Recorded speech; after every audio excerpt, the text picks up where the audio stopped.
Alright guys, welcome back to the channel. I'm going to talk about the Rangers versus Ayr United game that was played last night. It was a League Cup semi-final. And we'll just get straight into this. So it finished Rangers 4, Ayr United 0. Brilliant result for Rangers. Wasn't quite the demolition that I predicted. We did play well and pretty much controlled the game after about maybe the 10-minute mark. Because Ayr United actually started the better team. Their passing was pretty good and they created a chance on probably about the 10th, 11th minute or something like that. And Fodram was forced into a really good save, diving up towards the left hand side, and it was a really good save. It was a good opportunity for them. But I think after that we kind of calmed down a little bit and we started to play a bit of football. First goal came from a Ryan Kent corner, swung in, big Katic attacked it, headed it into the net. It was a good finish, really strong header, and that put us 1-0 up. Quite pleased with Katic's performances this season, to be honest. Second goal came from Middleton. It was none other than Andy Halliday. Yeah, I remember him. He played so badly last season. Fans were calling him to go away and leave. Yeah, he's turned into a fantastic player under Gerrard, and he's slotted wee Middleton in. Middleton's composed himself, let it run across his body and fired it across the keeper to make it 2-0 to Rangers. So that's 2-0, and the only other notable thing that happened in the first half was unfortunately Morelos has been booked and he will now miss the semi-final. The reason he was booked was, for me, ridiculous. It was a bad challenge on him.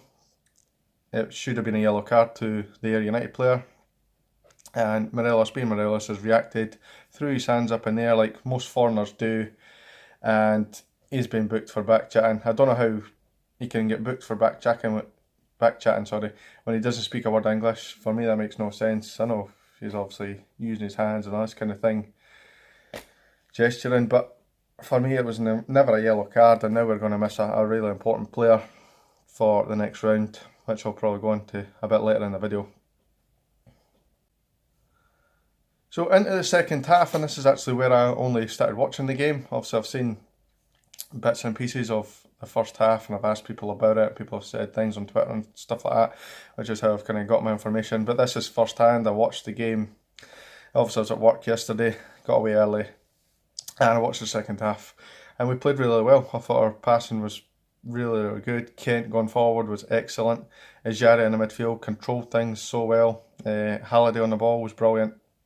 McCrory never put a foot wrong. Graham Dorrans kind of came in and out of the match. He didn't really do much, but he didn't do much wrong either. He kind of sailed through the game, and I think he eventually went off, or I think it was Grezda, to give us more attacking options. Third goal came from Morelos. Now, I didn't really see this goal because I was driving at the time. Apparently it's been a good finish. And as soon as he scored, he came off. I thought it was the right decision by Gerrard to bring him off. Not only because he's on a yellow card, I don't think he would have made too much fuss. But I think just to give him a little bit of a rest. He's played a lot of games recently. And if we had a third option of an attacker, apart from Sadiq, we'll not even talk about Sadiq. He's not even anywhere near the picture. I think I'm closer to get a game than Sadiq is right now. So we'll just kind of wipe that away. Sadiq's not an option. So we really need to look at this for the semi-finals, as I've said. Lafferty is of course, he's cup tied, can't play. So we've got a number of options to look at. The fourth and final goal came from Middleton again, and again it was Andy Halliday passing it into him and getting the assist. Basically, Middleton's got his kind of back to goal.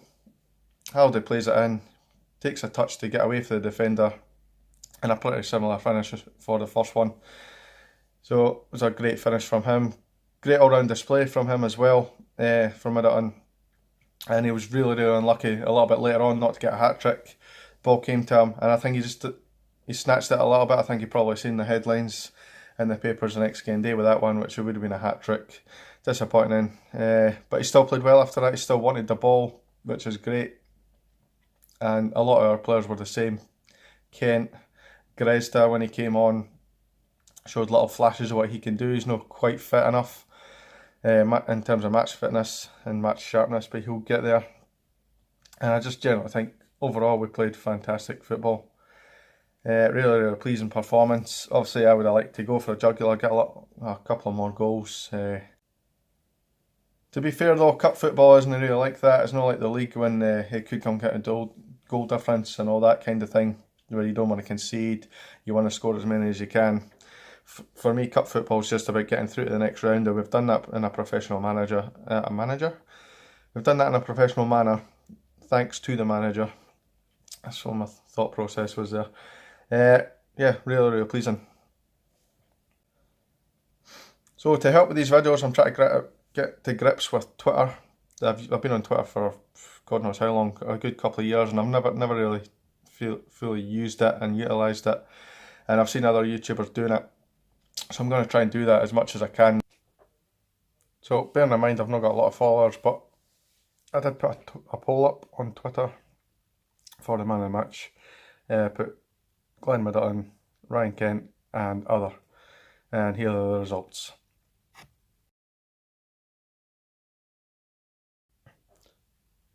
So as you can see, the majority have agreed with myself and gone for Glenn Middleton, 80% for him, 20% said Kent. He was pretty much, he was the next one, to be honest. If Middleton wasn't playing, then Kent would have got it. But it could have been any one of the players that were on the park. They were just superb. Jara controlled the midfield. Rossiter played well when he came on.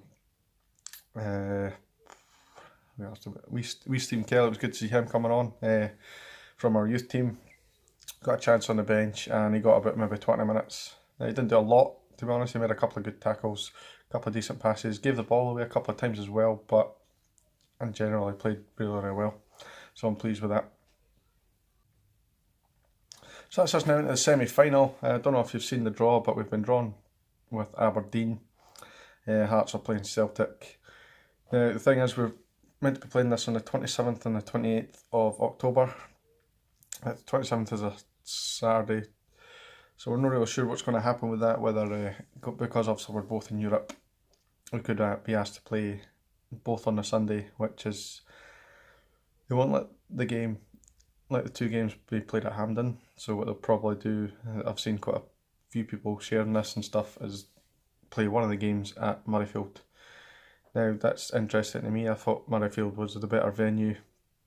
When I had this little debate of moving away from Hampden, I thought Murrayfield was a perfect venue. Good for me, obviously I live in Edinburgh, so that's an option.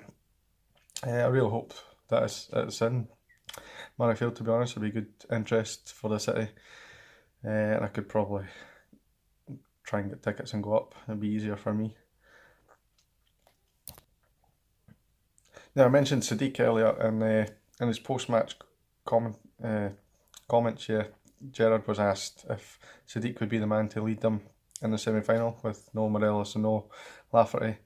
And Gerrard's response pretty much put the nail in the coffin for me for Sadiq. He said if he doesn't come to the party in the next couple of games up to that point, then he won't be playing. And to be honest, the fact that he didn't get on against Ayr United kind of proves the point. I said that in my prediction video, that if he doesn't play or at least take part, then it's kind of curtains for him.